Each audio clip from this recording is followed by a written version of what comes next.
stand kat sini. Dia akan masuk belah sini. Pilih guys. Ini player lah. Dia kiri kanan tu. Dia ada tiket A, dia ada pintu A4. Dengan pintu A berapa kat depan sana. Dia sebelah grandstand dia sebelah VIP je. Sebelah VIP. Ada dua gate sebelah kiri dan kanan. Sebelah kiri dan kanan.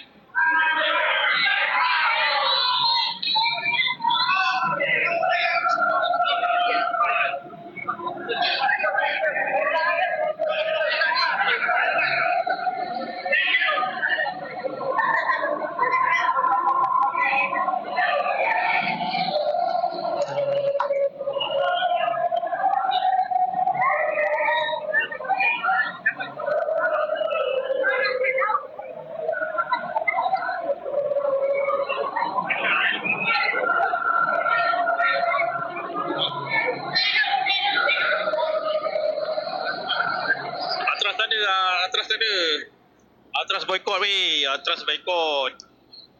Diorang boykot. Dah tak ada. Kita tak ada Atras itu yang payah tu. Itu yang tak bersemangat sangat tu. Tak ada Atras weh. Aku tak tahu ini Malaysia lagi. Tim Malaysia lagi kot. Ataupun tim Vietnam, tak tahu.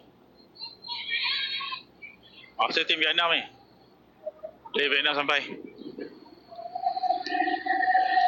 Rasanya pihak Vietnam ni.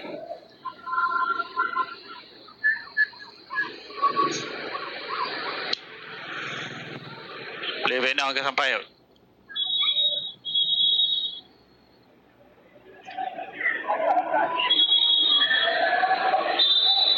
Atras tak ada weh. Atras tak ada. Mana ada Atras? Atras kan melaju. Atras melaju.